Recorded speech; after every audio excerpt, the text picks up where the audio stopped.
নমস্কার বন্ধুরা, রিঙ্কু কিচেনে আপনাদেরকে স্বাগত জানাই। চলে এসেছি আজ আমি নতুন একটা রেসিপি নিয়ে। আজকের রেসিপি হচ্ছে পটলের দোরমা। তবে পটলের দোরমাটা এভাবে বানালে খেতে অসাধারণ স্বাদের হয়। তার জন্য রেসিপিটা পুরোটা দেখার অনুরোধ রইল। চলুন তাহলে রেসিপিটা শুরু করি। পটলের দোরমা বানানোর জন্য প্রথমে আমি 6 পিস মতো পটল নিয়ে নিলাম। তবে পটলগুলো আমি কিভাবে কেটেছি একটা পটল আমি আপনাদের কেটে দেখাবো। দেখুন, ছুরির সাহায্যে পটলের খোসা পাতলা আস্তরণটা ফেলে দেব। এবার পটলের দুই সাইডটা কেটে বাদ দিয়ে দেব।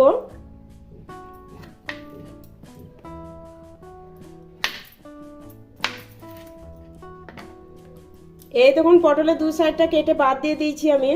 পটলের যে সাইডটা বড় করে কেটেছি ওই সাইডটা একটা চামচের সাহায্যে পটলের বিচিগুলো বের করে নিব। চামচটা এভাবে চারিদিকে একটু ঘুরিয়ে নিব, দিয়ে পটলের বিচিগুলো বের করে নিব।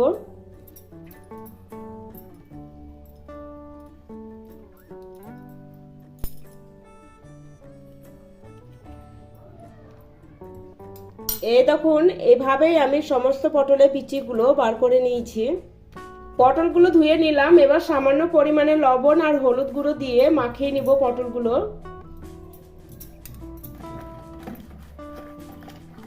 এভাবে লবণ হলুদ মাখিয়ে নেওয়ার কারণে পটলগুলো দাগ পড়বে না আর পটলগুলো নরম হয়ে যাবে, পুর ভরতে সুবিধা হবে।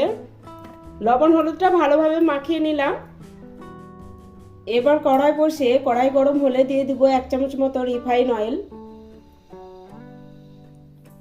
তেল গরম হলে দিয়ে দিলাম 1/2 চামচ মতো গোটা জিরে। এবার জিরেটা একটু ভেজে নিব। জিরেটা একটু ভেজে নিয়েছি। এবার দিয়ে দিব আগে থেকে বেটে রাখা আদা রসুন আর কাঁচা লঙ্কা বাটা মশলাটা দিয়ে দিলাম। এবার একটু নাড়াচাড়া করে ভেজে নিব। মশলাটা একটু ভেজে নিয়েছি আর মশলার কাঁচা গন্ধটা চলে গেছে। এবার দিয়ে দিব আগে থেকে সিদ্ধ করে রাখা দুটো মাঝারি সাইজের আলু দুটো আমি হাতে ম্যাশ করে নিয়েছিলাম, দিয়ে দিলাম। এবার এই আলুর মধ্যে কিছু মশলা দিব। তার জন্য আমি একটা প্লেটে নিয়ে নিয়েছি ধনে গুঁড়ো, জিরে গুঁড়ো, লঙ্কা গুঁড়ো, হলুদ গুঁড়ো, স্বাদ মতো লবণ আর অল্প একটু চিনি নিয়ে নিয়েছি। এবার দিয়ে দিলাম আলুর মধ্যে। এবার মশলাগুলো ভালো করে মিশিয়ে নিব।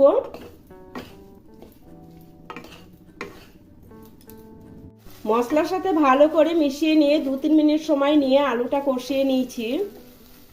আলুগুলোকে খুন্তি দিয়ে এভাবে একটু ভেঙে দিলাম। এবার দিয়ে দিচ্ছি অল্প একটু গরম মশলার গুঁড়ো আর দিয়ে দিলাম কুচনো ধনেপাতা। এবার ভালো করে মিশিয়ে নিব। ভালো করে মিশিয়ে নিয়েছি। এবার একটা প্লেটে নামিয়ে ঠান্ডা হওয়ার জন্য রেখে দিব। পুরটা ঠান্ডা হয়ে গেছে। এবার একটা পটল নিয়ে নিলাম, পটলের মধ্যে পুরটা ভরে দিব।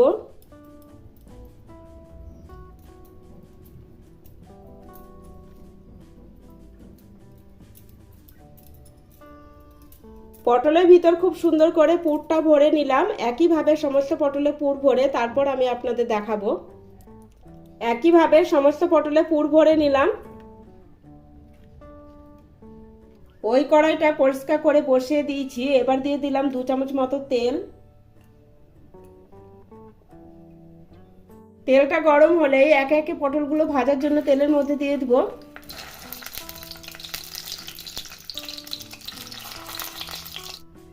এবার উল্টে পাল্টে পটলগুলো ভেজে নিব। পটলগুলো ভাজার সময় আমি লবণ হলুদ দিইনি, কারণ লবণ হলুদ দিয়ে পটলগুলো মাখিয়ে রেখেছিলাম। উল্টে পাল্টে পটলগুলো ভেজে নিয়েছি। এবার তুলে নিব। পটলগুলো তুলে নেওয়ার পর আবারও দিয়ে দিলাম 1 চামচ মতো তেল। তেলটা গরম হলে দিয়ে দিলাম অল্প করে একটু কালো জিরে আর দুটো শুকনো লঙ্কা। এবার কালো জিরে আর শুকনো লঙ্কাটা একটু ভেজে নিব। কালো জিরে আর শুকনো লঙ্কাটা একটু ভেজে নেওয়ার পর দিয়ে দিব লম্বা করে কুচনো একটা পেঁয়াজ। এবার পেঁয়াজটা হালকা ভেজে নিব। পেঁয়াজটা হালকা ভেজে নিয়েছি। এবার একসঙ্গে বেটে রাখা মশলাটা দিয়ে দিব। আদা রসুন আর কাঁচা লঙ্কা আমি একসঙ্গে বেটে রেখেছিলাম, দিয়ে দিলাম। এবার একটু ভেজে নিব। মশলাটা একটু ভেজে নেওয়ার পর দিয়ে দিলাম একটা কুচনো টমেটো। এবার টমেটোটাও একটু ভেজে নিব। মশলার সাথে টমেটোটা একটু ভেজে নিয়েছি। এবার কিছু গুঁড়ো মশলা দিয়ে দিচ্ছি, ধনে গুঁড়ো, জিরে গুঁড়ো, হলুদ গুঁড়ো আর দিয়ে দিলাম কাশ্মীরি লাল লঙ্কার গুঁড়ো। এবার দিয়ে দিলাম স্বাদ অনুসারে লবণ আর দিয়ে দিব অল্প একটু জল দিয়ে মশলাটা আমি ভালো করে কষিয়ে নিব। গ্যাসের ফ্লেমটা লোতে করে এই সময় দিয়ে দিচ্ছি 1 চামচ ফেটানো দই। এবার দইটা মশলার সাথে ভালো করে মিশিয়ে নিয়ে মশলাটা কষিয়ে নিব। অল্প করে একটু চিনি দিয়ে দিলাম, আবারও ভালো করে মিশিয়ে নিব। চিনি দেওয়ার কারণে স্বাদটা ব্যালেন্স বজায় থাকবে। 4-5 মিনিট সময় নিয়ে মশলাটা আমি খুব সুন্দর করে কষিয়ে নিয়েছি আর দেখুন মশলা থেকে তেল ছেড়ে দিয়েছে। পটলের ভিতর পুর ভরার পর অল্প একটু পুর বেশি হয়েছে সেটা দিয়ে দিলাম। এবার ভালো করে মিশিয়ে নিব। ভালো করে কষিয়ে নেওয়ার পর মশলার সাথে 1 মিনিট সময় নিয়ে আলুটা কষিয়ে নিয়েছি। এবার দিয়ে দিলাম 1 কাপ মতো জল। জল দিয়ে ভালো করে মিশিয়ে নিলাম। এবার ঝোলটা ফুটলে পটলগুলো দিয়ে দিব। ঝোলটা ফুটতে শুরু করে দিয়েছে, এবার একে একে পটলগুলো ঝোলের মধ্যে দিয়ে দিলাম। এবার পটলগুলো নাড়াচাড়া করে দিলাম। এবার ঢাকনা দিয়ে 3-4 মিনিট রান্না করে নিব। 4 মিনিট পর ঢাকনাটা তুলে নিলাম। এবার একটু নাড়াচাড়া করে দিব। এভাবে পটলের দোরমা রেসিপিটা বানালে খেতে অসাধারণ হয়।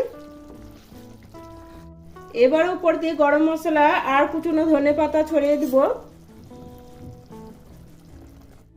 ধনেপাতা হাতে নাগালে না থাকলে দিবেন না। এবার ভালো করে মিশিয়ে নিব।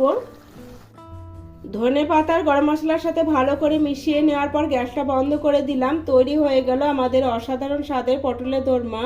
রেসিপিটা ভালো লাগলে লাইক, শেয়ার, সাবস্ক্রাইব করে পাশে থাকার অনুরোধ রইল।